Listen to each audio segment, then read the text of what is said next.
राधे राधे प्रिय श्रोताओं। आज हम सुनेंगे शनिवार व्रत की संपूर्ण कथा। एक समय सूर्य, चंद्रमा, मंगल, बुध, बृहस्पति, शुक्र, शनि, राहु और केतु इन ग्रहों में आपस में झगड़ा हो गया कि हम सब में से बड़ा कौन है। सब अपने अपने को बड़ा कहते थे। जब आपस में कोई निश्चय ना हो सका तो सब के सब आपस में झगड़ते हुए इंद्र के पास गए और कहने लगे कि आप सब देवताओं के राजा हो, इसलिए हमारा न्याय करके बतलाओ कि हम 9 ग्रहों में सबसे बड़ा कौन है। राजा इंद्र इनका प्रश्न सुनकर घबरा गए और कहने लगे कि मुझ में यह सामर्थ्य नहीं है जो किसी को बड़ा या किसी को छोटा बतलाओ। मैं अपने मुख से कुछ नहीं कह सकता। हाँ, एक उपाय हो सकता है। इस समय पृथ्वी पर राजा विक्रमादित्य दूसरे के दुख का निवारण करने वाला है, इसीलिए तुम सब मिलकर उन्हीं के पास जाओ, वही तुम्हारे दुखों का निवारण करेंगे। ऐसा वचन सुनकर सभी ग्रह देवता चलकर भूलोक में राजा विक्रमादित्य के सभा में जाकर उपस्थित हुए और अपना प्रश्न राजा के सामने रखा। राजा उनकी बात सुनकर बड़ी चिंता में पड़ गए कि मैं अपने मुख से किसको बड़ा और किसको छोटा बतलाऊं। जिसको छोटा बतलाऊंगा वही क्रोध करेगा, परंतु उनका झगड़ा निपटाने के लिए एक उपाय तो सोचना ही पड़ेगा। उन्होंने एक उपाय सोचा कि सोना, चांदी, कांसा, पीतल, सीसा, रांगा, जस्ता, अभ्रक और लोहा 9 धातुओं के 9 आसन बनवाए। अब आसनों को क्रम से जैसे सोना सबसे पहले और लोहा सबसे पीछे बिछाए गए। इसके पश्चात राजा ने सब ग्रहों से कहा कि आप सब अपने अपने सिंहासनों पर बैठिए। जिसका आसन सबसे आगे है वह सबसे बड़े और जिसका आसन सबसे पीछे है वह सबसे छोटा जानिए। क्योंकि लोहा सबसे पीछे था और वह शनि देव का आसन था, इसीलिए शनि देव ने समझ लिया कि राजा ने मुझको सबसे छोटा बना दिया है। इस पर शनि को बड़ा क्रोध आया और कहा कि राजा, तू मेरे पराक्रम को नहीं जानता। सूर्य एक राशि पर 1 महीना, चंद्रमा 2.25 महीना, 2 दिन मंगल, 1.5 महीना बृहस्पति, 13 महीने बुध और शुक्र 1 महीने। परंतु मैं एक राशि पर 2.5 साल तक रहता हूँ। बड़े बड़े देवताओं को भी मैंने भीषण दुख दिया है। राजन सुनो, राम जी को 7.5 आई और वनवास हो गया। रावण पर आई तो राम जी ने लक्ष्मण की सेना लेकर लंका पर चढ़ाई कर दी, रावण के कुल का नाश कर दिया। हे राजा, अब तुम सावधान रहना। राजा कहने लगा कि जो कुछ भाग्य में होगा देखा जाएगा। उसके बाद अन्य ग्रह तो प्रसन्नता के साथ चले गए, परंतु शनिदेव बड़े क्रोध के साथ वहां से सिधारे। कुछ काल व्यतीत हो जाने पर जब राजा को 7.5 की दशा आई तो शनिदेव घोड़े के सौदागर बनकर अनेक सुंदर घोड़ों के सहित राजा की राजधानी में आए।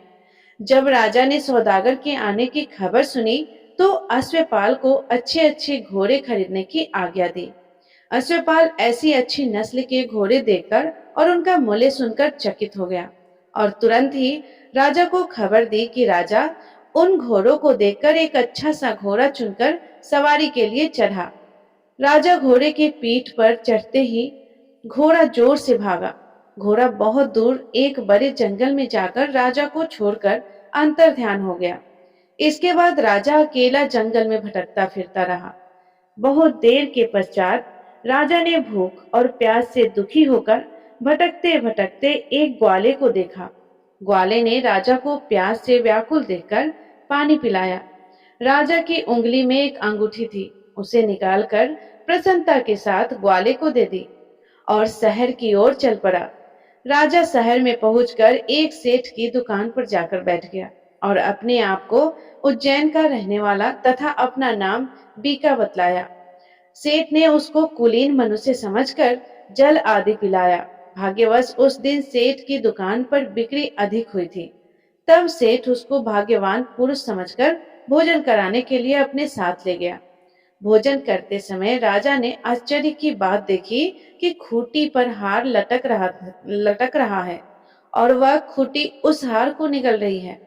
भोजन के पश्चात कमरे में आने पर जब सेठ को कमरे में हार न मिला तो सबने यही निश्चय किया कि सिवाय बीका के और कोई इस कमरे में नहीं आया, अतः अवश्य ही उसी ने हार चोरी किया है। परंतु बीका ने हार लेने से मना कर दिया। इस पर 5-7 आदमी इकट्ठे होकर उसको फौजदार के पास ले गए। फौजदार ने उसको राजा के सामने उपस्थित कर दिया और कहा कि यह आदमी तो भला प्रतीत होता है, चोर मालूम नहीं होता, परंतु सेठ का कहना है कि इसके सिवाय और कोई घर में नहीं आया, अवश्य ही इसी ने चोरी की है। तब राजा ने आज्ञा दी कि इसके हाथ पैर काटकर चौरंगिया किया जाए। राजा की आज्ञा का तुरंत पालन किया गया। बीका के हाथ पैर काट दिए गए। इस प्रकार कुछ काल व्यतीत होने पर एक तेली उसको अपने घर ले आया और कोहलू पर उसको बैठा दिया। बीका उस पर बैठा हुआ जवान से बैल हाँकता रहा। शनि की दशा समाप्त हो गई और एक रात को वर्षा ऋतु के समय वह मल्हार राग गाने लगा। उसका गाना सुनकर उस शहर की राजा की कन्या उस राग पर मोहित हो गई और दासी को खबर लाने भेजा कि शहर में कौन गा रहा है। दासी सारे शहर में फिरती फिरती क्या देखती है कि तेली के घर में चौरंगिया राग गा रहा है। दासी ने महल में आकर राजकुमारी को सब वृतांत सुना दिया। बस उसी क्षण राजकुमारी ने अपने मन में यह प्रण कर लिया कि चाहे कुछ भी हो, मैंने इस चौरंगिया के साथ विवाह करना ही है। प्रातःकाल होते ही जब दासी ने राजकुमारी को जगाना चाहा तो राजकुमारी अनशन व्रत लेकर पड़ी रही। तब दासी ने रानी के पास जाकर राजकुमारी को के ना उठने का वृतांत कहा। रानी ने तुरंत ही वहां आकर राजकुमारी को जगाया और उसके दुख का कारण पूछा तो राजकुमारी ने कहा कि माता जी, मैंने यह प्रण कर लिया है कि तेली के घर में जो चौरंगिया है उसी के साथ विवाह करूंगी। माता ने कहा, पगली, यह क्या बात कह रही है? तुझको किसी देश के राजा के साथ परणाया जाएगा। कन्या कहने लगी कि माता जी, मैं अपना प्रण कभी नहीं तोड़ूंगी। माता ने चिंतित होकर यह बात राजा को बताई। तब महाराज ने भी आकर समझाया कि मैं अभी देशांतर में अपने दूत भेजकर सुयोग्य रूपवान एवं बड़े से बड़े गुणी राजकुमार के साथ तुम्हारा विवाह करूंगा। ऐसी बात तुमको कभी नहीं विचारनी चाहिए। तब कन्या ने कहा कि पिताजी, मैं अपने प्राण त्याग दूंगी, परंतु दूसरे से विवाह नहीं करूंगी। इतना सुनकर राजा ने क्रोध से कहा, यदि तेरे भाग्य में ऐसा ही लिखा है तो जैसी तेरी इच्छा हो वैसा ही कर। राजा ने तेली को बुलाकर कहा कि तेरे घर में जो चौरंगिया है उसके साथ मैं अपनी कन्या का विवाह करना चाहता हूँ। तेली ने कहा कि यह कैसे हो सकता है? कहाँ आप हमारे राजा और कहाँ मैं एक नीच देवी। परंतु राजा ने कहा कि भाग्य लिखे को कोई नहीं टाल सकता। अपने घर जाकर विवाह की तैयारी करो। राजा ने उसी समय तोरण और वंदनवार लगवाकर अपनी राजकुमारी का विवाह चौरंगिया विक्रमादित्य के साथ कर दिया। रात्रि को जब विक्रमादित्य और राजकुमारी महल में सोए तो आधी रात के समय शनिदेव ने विक्रमादित्य को स्वप्न दिया कि राजा, कहो, मुझको छोटा बतलाकर तुमने कितना दुख उठाया। राजा ने क्षमा मांगी। शनिदेव ने प्रसन्न होकर विक्रमादित्य को हाथ पैर दिए। तब राजा ने कहा कि महाराज, मेरी प्रार्थना स्वीकार करें कि जैसा दुख आपने मुझे दिया है ऐसा और किसी को ना देना। शनिदेव ने कहा कि तुम्हारी प्रार्थना स्वीकार है। जो मनुष्य मेरी कथा सुनेगा या कहेगा उसको मेरी दशा से कभी किसी प्रकार की दुख नहीं होगा, और जो नित्य ही मेरा ध्यान करेगा या चींटियों को आटा डालेगा उसके सब मनोरथ पूर्ण होंगे। इतना कहकर शनिदेव अपने धाम को चले गए। राजकुमारी की आंखें खुली और उसने राजा के हाथ पैर देखे तो आश्चर्य को प्राप्त हुई। उसको देखकर राजा ने अपना समस्त हाल कहा कि मैं उज्जैन का राजा विक्रमादित्य हूँ। यह सुनकर राजकुमारी अत्यंत प्रसन्न हुई। प्रातःकाल राजकुमारी से जब उसकी सखियों ने पूछा तो उसने अपने पति का समस्त वृतांत कह सुनाया। तब सब ने प्रसन्नता प्रकट की और कहा कि ईश्वर ने आपकी मनोकामना पूर्ण कर दी है। जब उस सेठ ने यह सुना तो वह विक्रमादित्य के पास आया और राजा विक्रमादित्य के पैरों पर गिरकर क्षमा मांगने लगा कि मैंने आप पर चोरी का झूठा दोष लगाया, अतः आप मुझको जो चाहे दंड दे। राजा ने कहा, मुझ पर शनिदेव का कोप था, इसी कारण यह सब दुख मुझको प्राप्त हुआ। इसमें तुम्हारा कोई दोष नहीं है। तुम अपने घर जाकर अपना कार्य करो। सेठ बोला कि मुझे तभी शांति होगी जब आप मेरे घर चलकर प्रीतिपूर्वक भोजन करेंगे। राजा ने कहा, जैसी आपकी मर्जी हो वैसा ही करें। सेठ ने अपने घर जाकर अनेक प्रकार के सुंदर भोजन बनवाए और राजा विक्रमादित्य को प्रीति भोज दिया। जिस समय राजा भोजन कर रहे थे, एक अत्यंत आश्चर्य की बात सबको दिखाई दी। जो खूंटी पर पहले हार निगल गई थी, वह अब हार उगल रही है। जब भोजन समाप्त हो गया तो सेठ ने हाथ जोड़कर बहुत सी मोहरे राजा को भेंट की और कहा कि मेरे श्री कंवर नामक एक कन्या है, उसका प्राणी ग्रहण आप करें। इसके बाद सेठ ने अपनी कन्या का विवाह राजा के साथ कर दिया और बहुत सा दान दहेज आदि दिया। इस प्रकार कुछ दिनों तक वहां निवास करने के पश्चात विक्रमादित्य ने शहर के राजा से कहा कि अब मेरी उज्जैन जाने की इच्छा है।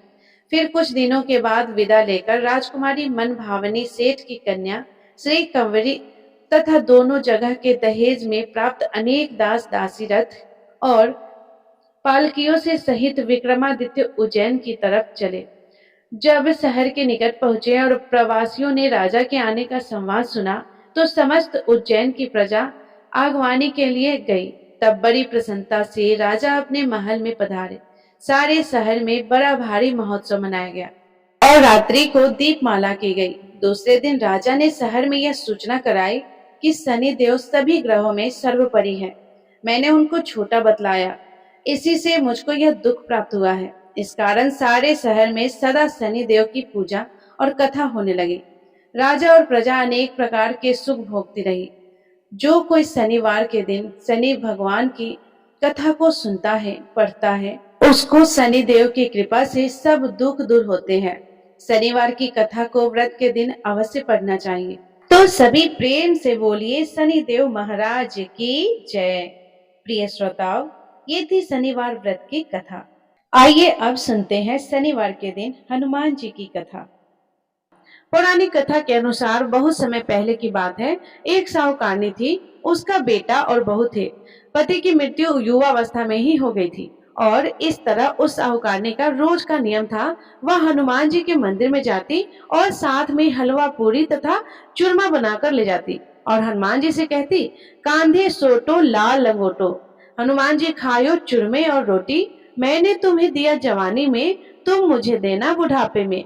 अब क्या था, पूजा करने के बाद वह साहूकारनी अपने घर आई तो उसकी बहू बोली, सासू जी तुम चूरमा रोटी लेकर कहाँ जाती हो रोज? वह साहूकारनी बोली कि मैं बालाजी के मंदिर में जाती हूँ। फिर उसकी बहू ने बोला कि मंदिर में तो नहीं जाती आप, हमें तो लगता है कि आप अपने खाने के लिए रोज चूरमा और हलवा बनाती है और चोरी छुपके जाकर कहीं खा लेती है। प्रिय भक्तजनों, सास अपनी बहू की बातें सुनती है तो उसे बहुत ही बुरा लगता है और कुछ नहीं बोलती है और उसका मन बड़ा ही दुखी होता है। उसे यह दुख होता है कि वो भगवान की भक्ति करती है और उसकी बहू उसे चटोरी कह रही है। अब क्या था, दुख के मारे वह जाकर अपने कमरे में सो जाती है। सोते सोते 5 दिन हो गए। हनुमान जी सपने में आए और बोले, हे साहूकारनी, तूने तो जवानी में दिया है, मैं तुझे बुढ़ापे में देता हूँ। साहूकारनी बोली कि हे हनुमान जी महाराज, आज तो आप मुझे खाने के लिए दे देंगे, लेकिन रोज कौन देगा? हनुमान जी बोले कि हे साहूकारनी, मैं तुम्हें रोज दूंगा। हनुमान जी की महिमा देखिए कि उन्होंने साहूकारनी के लिए चूरमा रोटी हलवा पूरी दिया। साहूकारनी चुपचाप चूरमा रोटी खा लेती और इसी प्रकार 5-6 दिन बीतते हैं और धीरे धीरे बहू के घर में से अचानक अनाज इत्यादि खत्म होने लगती है। क्यों? उनके पास कुछ नहीं रहता, सब चीज में घटा पड़ गया। बहू ने सोचा कि सास को 7 दिन हो गए हैं, मैंने तो उन्हें खाने को कुछ दिया भी नहीं, देखो तो कैसी है। अब देखिए, बहू अपनी सास के कमरे में जाकर देखती है तो उसने क्या देखा कि उसकी सास तो अच्छी भली मोटी ताजी है। बहू बोली कि सासू जी, मैंने तुम्हें खाने को भी नहीं दिया और तुम क्या खाती हो, इतनी स्वस्थ और मोटी ताजी हो। सास बोली कि मुझे तो हनुमान जी मीठी मीठी हलवा और रोटी दे जाते हैं, मैं वही खाती हूँ। बहू सास के पैर में गिर गई और उसे पछतावा हुआ। वह बोली, हे सासू माँ, हम तो तुम्हारे भाग्य का खाते हैं, हमारे घर में तो कुछ भी नहीं है। मैंने आपको खाना दे दिया, मैंने आपकी भक्ति को झूठा समझा, आपको चटोरी समझा, इसलिए भगवान ने मुझे दंड दिया है। 7 दिन के अंदर ही हमारे घर से अनाज, धन इत्यादि समाप्त हो गया। हे सासू माँ, अब आप ही सब कुछ संभालो। मुझे आपकी भक्ति पर विश्वास हो गया। आपने हनुमान जी को भोग लगाया जवानी में और हनुमान जी ने आपको वही भोग बुढ़ापे में लौटाया है। आपका पेट भरा हनुमान जी की महिमा अपार है। कोटि कोटि प्रणाम है।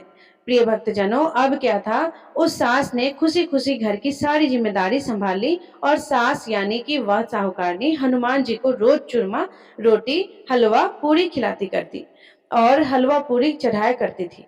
फिर घर में बहुत बरकत हुई और खूब धन धान्य आने लगा। हे हनुमान जी महाराज, हे बालाजी महाराज, जैसे आपने उस साहूकारनी को दिया वैसे सबको देना। सबके घर में अन्न धन के भंडार भरे रहना। सब भला और मंगल करना। इस कथा कहानी को कहने सुनने वाले भक्तों को और अहंकार भरने वाले भक्तों को सभी को सुख समृद्धि देना। तो सभी प्रेम से बोलिए पवन पुत्र हनुमान की जय, बजरंग बली महाराज की जय, सियापति रामचंद्र की जय, शनिदेव महाराज की जय। तो प्रिय श्रोताओ, ये थी शनिवार व्रत और हनुमान जी की पौराणिक कथा। यदि ये कथा आपको पसंद आई हो तो वीडियो को लाइक करके अपने दोस्तों के साथ शेयर जरूर कीजिएगा और कमेंट में जय श्री राम, जय शनिदेव महाराज अवश्य लिखिएगा। और यदि आप चैनल पे नए हैं तो चैनल को सब्सक्राइब करके बेल आइकन बटन को प्रेस जरूर कीजिएगा, क्योंकि जो भी वीडियो मैं अपलोड करूं सबसे पहले आपके पास पहुंच सके। धन्यवाद। राधे राधे। जय श्री राम।